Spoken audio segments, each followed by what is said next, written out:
सैफ अली खान हमला मामले में एक बड़ा खुलासा अब सामने आया है। मुंबई पुलिस को जांच में आरोपी शहजाद की नकाब सैफ के घर में मिली है। आरोपी का जो नकाब है वो सैफ के बेटे जहांगीर के कमरे से बरामद हुआ है, जिसके बाद नकाब और उसके बालों को डीएनए जांच के लिए भेजा गया है। आरोपी की उंगलियों के 19 निशान भी सैफ के घर से यहां पर जांच टीम को मिले हैं। 19 फिंगरप्रिंट्स मिले हैं, नकाब मिला है, नकाब के अंदर बाल थे, उन बालों को डीएनए जांच के लिए भेज दिया गया है। पुलिस को आरोपी शहजाद के घर से ये नकाब मिला है।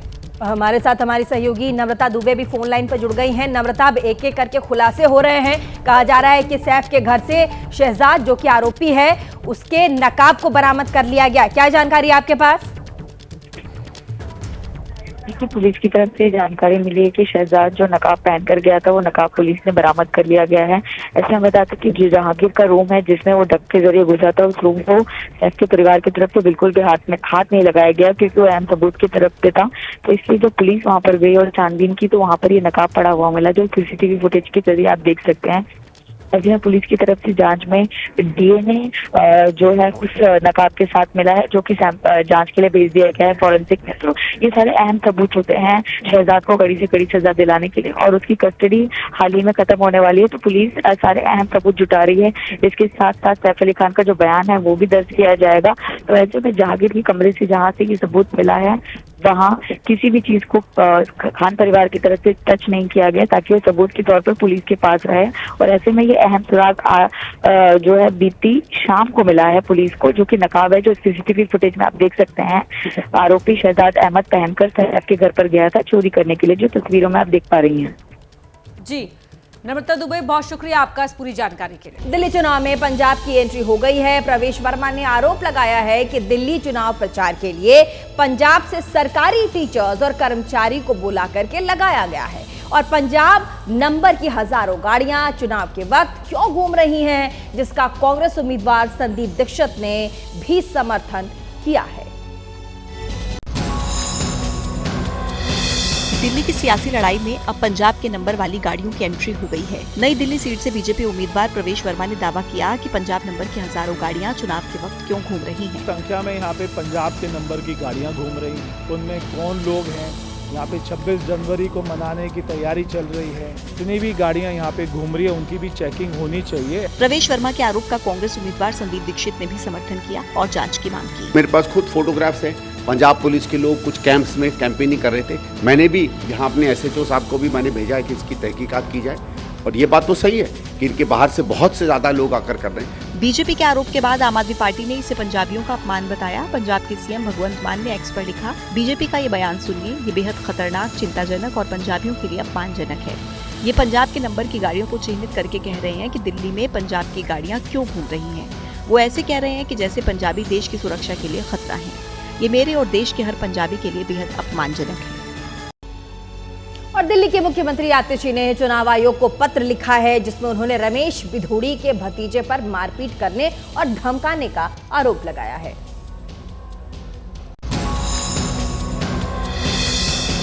दिल्ली के सीएम और कालकाजी से आम आदमी पार्टी के प्रत्याशी आतिशी ने बीजेपी उम्मीदवार रमेश बिधूड़ी और उनके भतीजे पर गंभीर आरोप लगाए हैं। चुनाव आयोग को लिखा, कालकाजी में हार के डर से रमेश बिधूड़ी जी के भतीजे और रिश्तेदार गुंडागर्दी पर उतर आए। भाजपा वालों ने आम आदमी पार्टी के कार्यकर्ताओं को डराया, धमकाया और जोर जबरदस्ती की। कई महिला कार्यकर्ताओं के साथ भी बदतमीजी की। आतिशी ने आगे चुनाव आयोग को खत में लिखा, रमेश बिधूड़ी के भतीजे ने आप कार्यकर्ताओं से कहा है कि घर बैठ जाओ वरना हाथ पैर टूट जाएंगे, ये हमारा चुनाव है। सीएम आतिशी ने गुंडों के खिलाफ कार्रवाई करने और कालकाजी विधानसभा क्षेत्र में पैरामिलिट्री फोर्स तैनात करने की मांग की। वहीं आम आदमी पार्टी के राष्ट्रीय संयोजक अरविंद केजरीवाल ने इस पर कड़ी प्रतिक्रिया देते हुए एक्स पर लिखा, पुलिस के संरक्षण और सहयोग से भाजपा वाले सरेआम दिल्ली के लोगों से गुंडागर्दी कर रहे हैं और उन्हें धमकियां दे रहे हैं। ये सब कुछ अमित शाह जी के आदेश पर हो रहा है। भाजपा 2015 और 2020 में बुरी तरह से हारी थी। इस बार भी भाजपा बुरी तरह से हार रही है, तो अब अमित शाह जी दिल्ली वालों के खिलाफ गुंडागर्दी करवा रहे हैं। और इधर आम आदमी पार्टी के संयोजक अरविंद केजरीवाल ने एक और चुनावी रेवड़ी देने का ऐलान किया है, और इस बार उन्होंने धोबी समाज के लिए कई चुनावी घोषणाएं कर डाली हैं।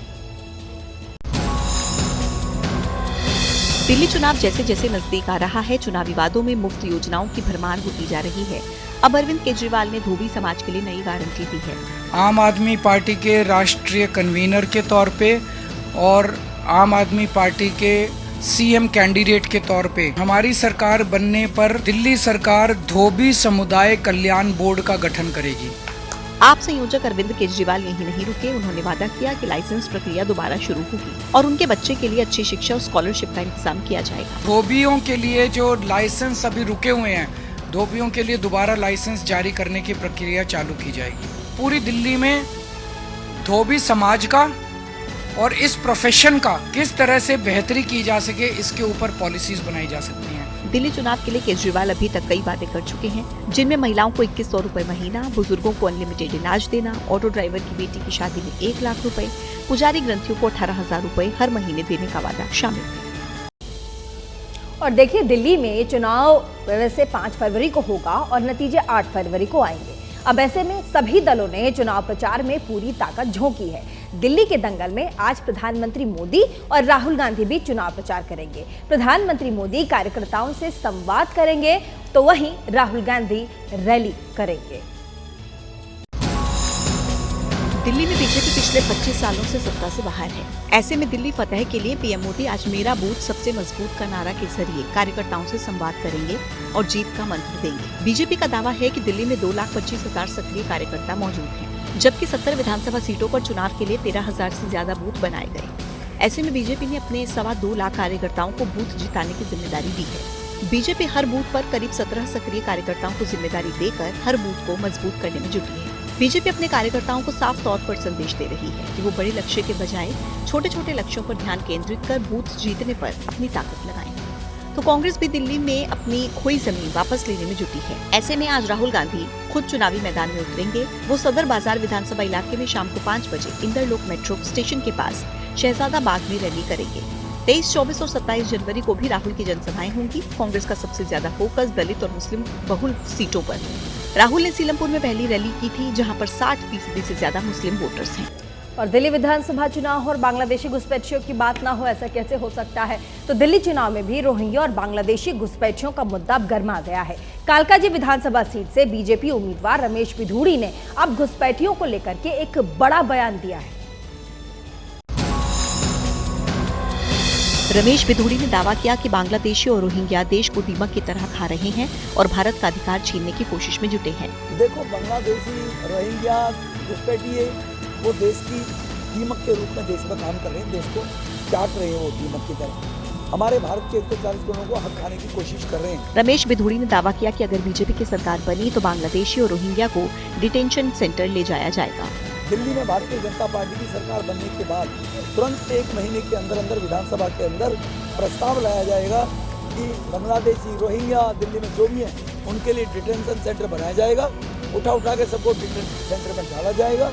वहीं उपराष्ट्रपति जगदीप धनखड़ ने भी बांग्लादेशी और रोहिंग्याओं को लेकर चिंता जताई। Millions of illegal migrants who have potential to upset our electoral mechanism. An illegal migrant in a country has no justification. If it is in millions, look at the impact it has on our economy.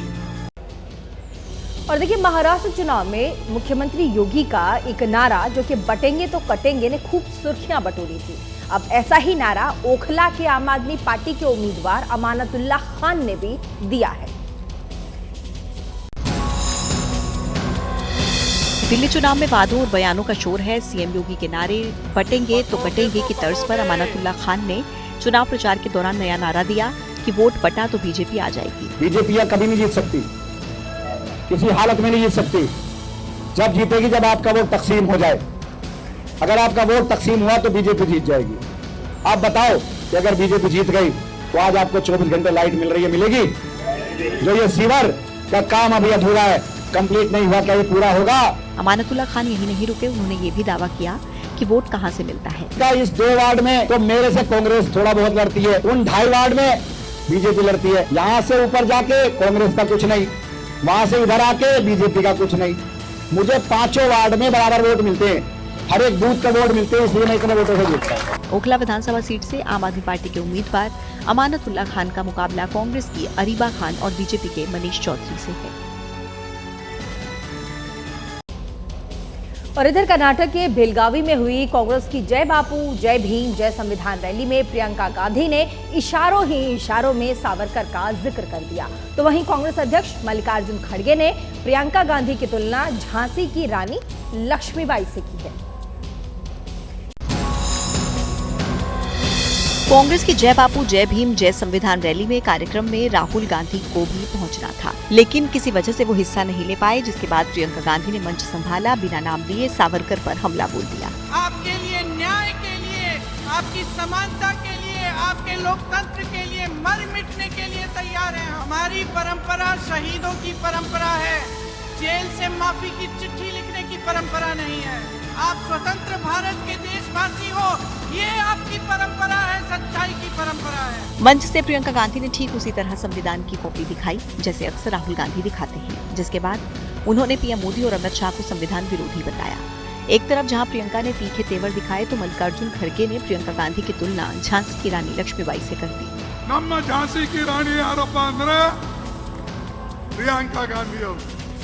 दरअसल कांग्रेस ने साफ कर दिया कि संविधान ही party की सक्रियता की धुरी रहने वाली है और इसी मुद्दे पर वो बीजेपी को घेरती रहेगी।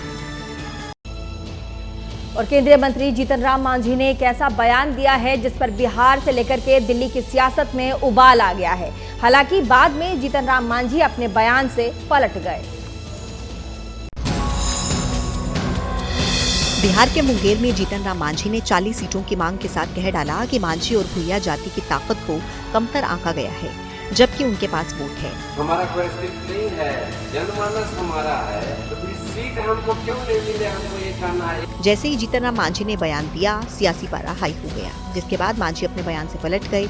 उन्होंने सोशल मीडिया एक्स पर लिखा, मैंने मुंगेर की सभा में हो रही देरी को लेकर कहा था कि आप लोग लेट कर रहे हैं, जिसके कारण मेरी फ्लाइट छूट जाएगी और मुझे कैबिनेट छोड़ना पड़ेगा। वैसे लोगों को मैं स्पष्ट कर देना चाहता हूं कि मैं मरते दम तक माननीय प्रधानमंत्री नरेंद्र मोदी जी का साथ नहीं छोड़ूंगा। जीतन राम मांझी के बयान के बाद जेडीयू की प्रतिक्रिया सामने आई और एनडीए को एकजुट बताया। पार्टी की एनडीए के वरिष्ठ नेता हैं, सही समय पर मिल बैठकर समुचित फैसला हो जाएगा।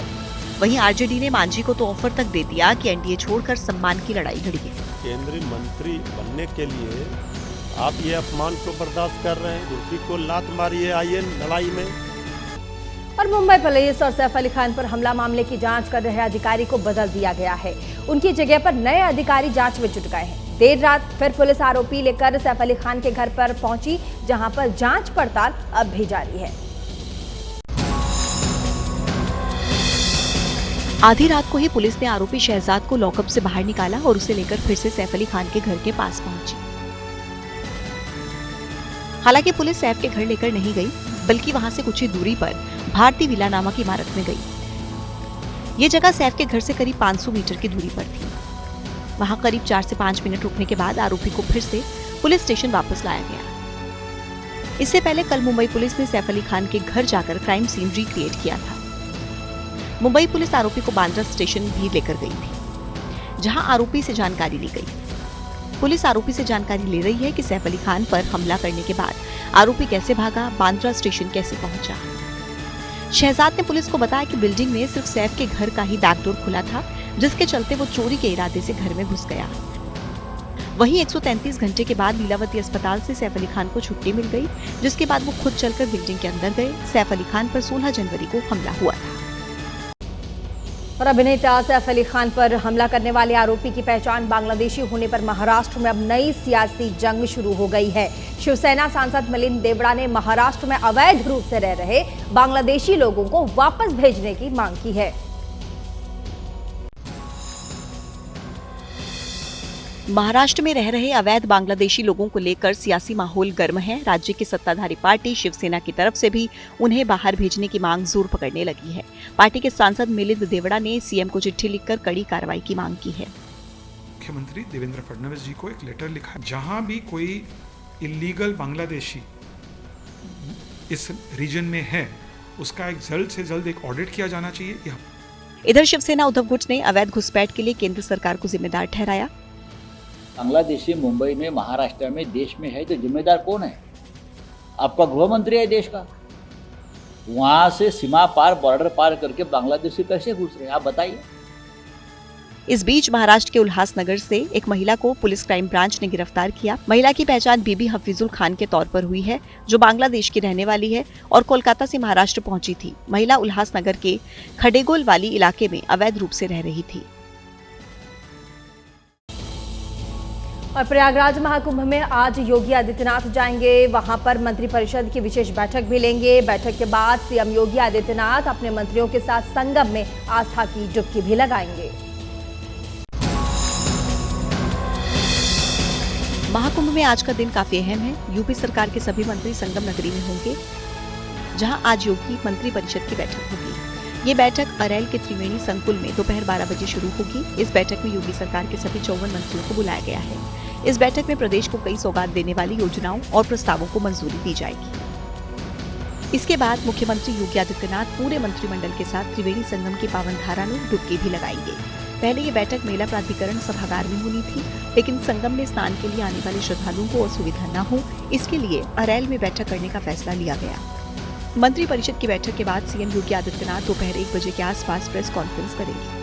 उसके बाद अरैल वीआईपी घाट से मोटर बोट के जरिए संगम जाएंगे, जहां सीएम योगी समेत सभी मंत्री विधिवत पूजन करेंगे। फिर संगम तट पर बनी जेटी के जरिए त्रिवेणी में आस्था की डुबकी लगाएंगे। इससे पहले सीएम योगी आदित्यनाथ ने 2019 कुंभ मेले में भी अपने पूरे मंत्रिमंडल के साथ संगम में डुबकी लगाई थी। और देखिए, महाकुंभ की महिमा ऐसी है कि देश भर के कई साधु संत यहाँ डेरा जमाए बैठे हैं। कुछ बचपन में ही सन्यासी बन गए और कुछ फक्कड़ जीवन बिताते हुए संसार के मोह माया को छोड़कर सन्यासी बन गए। प्रयागराज महाकुंभ में जूना अखाड़े के हीरापुरी जी महाराज भी पहुंचे हैं। राजस्थान के जयपुर के रहने वाले हीरापुरी जी महाराज ने महज 12 साल की उम्र में ही संन्यास ले लिया था। पढ़ाई लिखाई नहीं की, गुरु की संगत में दुनिया का ज्ञान मिला, फिर ऐसा चमत्कार हुआ कि साधना में लीन हो गए। अब देश भर में घूमकर लोगों को सनातन संस्कृति से रूबरू करा रहे हैं। और मैं युवाओं के लिए कहना चाहूँगा कि आज कली काल है और मन की गति बड़ी तीव्र है। इससे उबरना पूर्ण ब्रह्म परमात्मा की कृपा और सदगुरु की कृपा में न संभव नहीं है। ये है महंत नर्मदापुरी। वृंदावन के रहने वाले नर्मदापुरी का मन रामलीला और कृष्ण लीला में ऐसा रमा कि संसार से मोह खत्म हो गया। 8 साल की उम्र में ही संन्यास ले लिया, साधु संतों के साथ घूमे, दुनिया को जाना और अब संगम की रेती में धुनी रमा रहे हैं। अपने गुरु श्रीमान थानापति हीरापुरी महाराज जी मिले थे, रासलीला कर रहे थे, तो वहाँ पे गुरु जी विराजमान थे। हमारा मन एकदम गया कि हमने अपने मन में धारण कर लिया, इनको ही गुरु मानते हैं हम। महाकुंभ में देश भर के कई साधु संत अपने अनोखे अंदाज और रहन सहन से खूब चर्चित हो रहे हैं। और इधर जम्मू कश्मीर के सीएम उमर अब्दुल्ला ने राजौरी का दौरा किया है और बधाल गांव में हालात का जायजा लिया, जहां पर रहस्यमयी बीमारी से 17 लोगों की मौत हो चुकी है। मुख्यमंत्री उमर अब्दुल्ला राजौरी के उस बधाल गांव पहुंचे जहां रहस्यमयी मौतों से लोगों में दहशत है। 3 परिवार के 17 लोगों की मौत हो चुकी है। उनकी मौत की वजह का अभी तक पता नहीं चल पा रहा है। उमर अब्दुल्ला ने पीड़ित परिजनों से मुलाकात के बाद कहा कि स्वास्थ्य विभाग अन्य विभागों के साथ मिलकर मौतों के पीछे के कारणों को समझने में लगा है। तमाम टेस्ट किए गए और ये पाया गया कोई बैक्टीरिया या वायरस नहीं है। हम ये एस्टैब्लिश नहीं कर पाए कि जो 17 की जाने गई इसके पीछे वजह क्या है। उमर अब्दुल्ला ने यह भी कहा कि चूंकि कोई बीमारी नहीं है, इसलिए पुलिस ने मामले की जांच के लिए एक टीम बनाई है। इससे पहले केंद्र सरकार की तरफ से भेजी गई टीम ने भी गांव पहुंचकर जांच की और सैंपल इकट्ठा किए। गांव के पास एक बावली मिली जिसमें कीटनाशक मिलने की पुष्टि हुई है, जिसे एहतियातन सील कर दिया गया है। पुलिस सूत्रों का दावा है कि 3 परिवार के लोगों का मर जाना ये शक पैदा कर रहा है कि कहीं ये रंजिश संपत्ति की लड़ाई तो नहीं। और छत्तीसगढ़ के गरियाबंद में मुठभेड़ के दौरान सुरक्षा बलों ने 20 नक्सलियों को मार गिराया है, जिसमें 1 करोड़ का इनामी नक्सली भी शामिल था। छत्तीसगढ़ के गरियाबंद में सुरक्षा बलों के नक्सलियों के साथ मुठभेड़ में बड़ी कामयाबी हाथ लगी है। मारे गए नक्सलियों में 1 करोड़ का इनामी नक्सली केंद्रीय कमेटी मेंबर जयराम उर्फ चलपति शामिल है। उसके अलावा सेंट्रल कमेटी सदस्य मनोज और स्पेशल जोनल कमेटी सदस्य गुड्डू भी शामिल है। मनोज ओडिशा राज्य प्रमुख भी था। नक्सलियों के पास से SLR राइफल और ऑटोमेटिक हथियार बरामद हुए हैं। नक्सलियों के खिलाफ कोबरा, CRPF और SOG का ये संयुक्त अभियान था। ये मुठभेड़ कुल्हाड़ी घाट के जंगल में हुई। 2 बड़ी मुठभेड़ नक्सलियों के साथ हुई है और हमारे जवानों को भारी सफलता मिली है। निश्चित रूप से माओवाद जो कैंसर के रूप में है, इसको समूल नष्ट करने में हम लोग सफल होंगे। केंद्रीय गृह मंत्री अमित शाह ने भी सुरक्षा बलों के इस ऑपरेशन को लेकर सोशल मीडिया एक्स पर पोस्ट किया। कहा, नक्सलवाद पर एक और करारा प्रहार। हमारे सुरक्षा बलों ने नक्सल मुक्त भारत के निर्माण की दिशा में बड़ी सफलता हासिल की है। नक्सल मुक्त भारत के हमारे संकल्प और हमारे सुरक्षा बलों के संयुक्त प्रयासों से नक्सलवाद आज अंतिम सांस ले रहा है। और कोलकाता में डॉक्टर से रेप और मर्डर मामले में सुप्रीम कोर्ट में आज फिर से सुनवाई होगी। सीबीआई दोषी संजय रॉय को उम्र कैद की सजा की आधिकारिक जानकारी कोर्ट को देनी होगी। कोलकाता के आरजी कर मेडिकल कॉलेज अस्पताल में महिला डॉक्टर से रेप मर्डर मामले में सुप्रीम कोर्ट ने सीबीआई से नई स्टेटस रिपोर्ट मांगी है। दोषी संजय रॉय को उम्र कैद की सजा मिलने की आधिकारिक जानकारी आज सीबीआई सुप्रीम कोर्ट को देगी। साथ ही जांच के दूसरे पहलुओं में हुई प्रगति की भी जानकारी देगी। पिछली सुनवाई में सुप्रीम कोर्ट ने सभी राज्यों से कहा था कि वो डॉक्टर्स की सुरक्षा को लेकर नेशनल टास्क फोर्स की सिफारिशों पर अपना रुख साफ करें। इस मुद्दे पर भी सुप्रीम कोर्ट में आज चर्चा होगी। वहीं पश्चिम बंगाल की ममता सरकार ने सियालदह कोर्ट के फैसले के खिलाफ कलकत्ता हाईकोर्ट का रुख कर लिया है। ममता सरकार ने हाईकोर्ट में याचिका दायर की है। देवांशु वसा की खंडपीठ में याचिका लगाई। महाधिवक्ता किशोर दत्ता ने याचिका दायर की। याचिका में दोषी संजय रॉय को फांसी की सजा देने की मांग की गई। पश्चिम बंगाल की मुख्यमंत्री ममता बनर्जी सियालदह कोर्ट से फैसला आने के बाद से ही इस पर नाखुशी जाहिर कर रही हैं और इसे लेकर केंद्र पर भी निशाना साध रही हैं।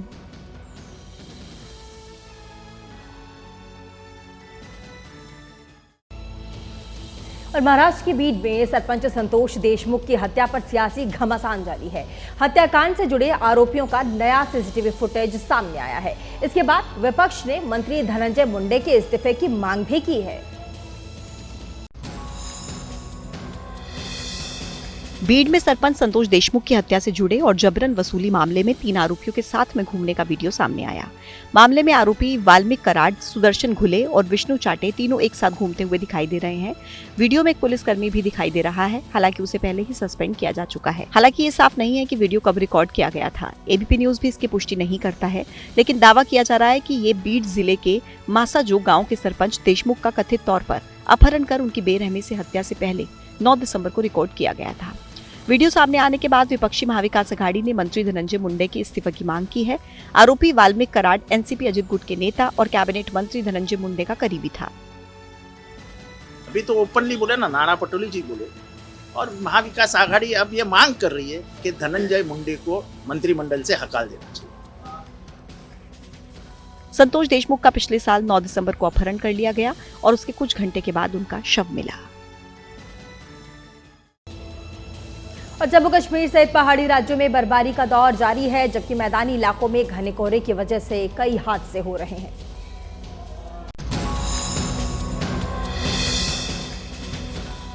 तस्वीरें जोजिला दर्रे की हैं। भारी बर्फबारी से श्रीनगर लेह राष्ट्रीय राजमार्ग को बंद करना पड़ा था, जहां बीआरओ बर्फ हटाने का काम कर रहा है। वहीं गुलमर्ग में एक बार फिर से ताजा बर्फबारी हुई है, जिससे सैलानियों के चेहरे खिल गए हैं। कुपवाड़ा के ऊपरी इलाके में 1 फीट तक रिकॉर्ड बर्फबारी हुई है, जिसके बाद मुख्य सड़कें बर्फ के कारण बंद हो गई हैं। उत्तर भारत के कई इलाके शीतलहर की चपेट में हैं। अयोध्या और प्रयागराज में घना कोहरा छाया रहा। यूपी के सहारनपुर में कोहरे की वजह से कई गाड़ियां आपस में भिड़ गई। गनीमत रही कि किसी को चोट नहीं आई। घने कोहरे का असर सड़क, रेल, हवाई यातायात पर भी दिख रहा है। कई ट्रेन और उड़ानों को रद्द करना पड़ा।